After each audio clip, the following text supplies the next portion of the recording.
The Reclaim the Line movement came to Newcastle's Foreshore Park on Saturday. A number of speakers were on hand to inform and further galvanise those Australians from Newcastle and the Hunter region that publicly oppose mandatory vaccinations and vaccine passports. Australia One political candidate Riccardo Bosi had a message of courage. Courage, what looks like an act of courage, is love in action. If you don't feel like you've got enough courage, it's because you're not tapping into your love. When you love something enough, you will do what must be done regardless of the cost to you. Does that make sense? So every time you are given an unlawful mandate or you are told to do something that you know is not law, it's not right, it's not moral, you just say no. And why? Because you love your kids and grandkids so much, nothing will stop you from protecting them. Love is the source of courage. And if you want all the courage you want, 24/7, 365, on tap, on call, utterly reliable, tap into that which you love. Michael O'Neill of the Informed Medical Options Party was also on hand and had a message in line with the theme of the day. I heard it said that we need to throw the government out. Well, when we come to an election, technically the government is out.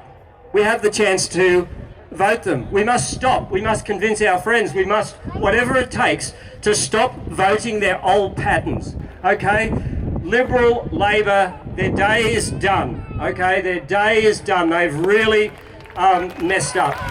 Although the posters and hashtags had a message, Voices for the Kids, the underlying theme was for Newcastle folk and all Australians to become politically active.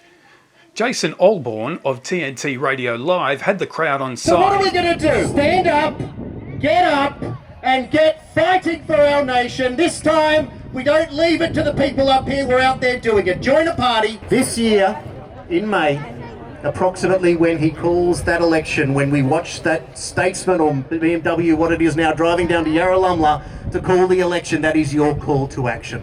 You'll have about a month to get out and knock on doors for whichever minor party you join, and you should join. It doesn't matter which one you do.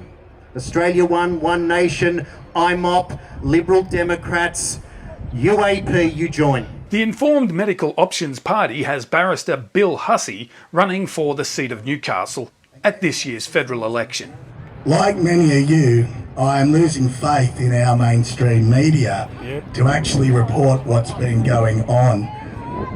They only want to report, for example, if a protest turns violent, for example. Well, there's no violence here today, and where's our media today? Where's NBN? Where's 7? Where's 10? Gomo says there's no mandate, but that's just garbage. I've spoken with many people here today, NDIS workers who are sacked because they won't get double vaxxed. Hussey will be looking to bring his legal knowledge to Parliament and defeat the vaccine mandates that way. And try and attack the basis of the vaccine itself. Is it necessary? Is it saving lives? Is sacking people saving lives? Is closing... The leading voice at the Reclaim the Line Newcastle event was ex-police officer PJ O'Brien. In New South Wales, since the beginning of the pandemic, there have been 700 deaths, and there are currently 300,000 cases. It is way under 1%.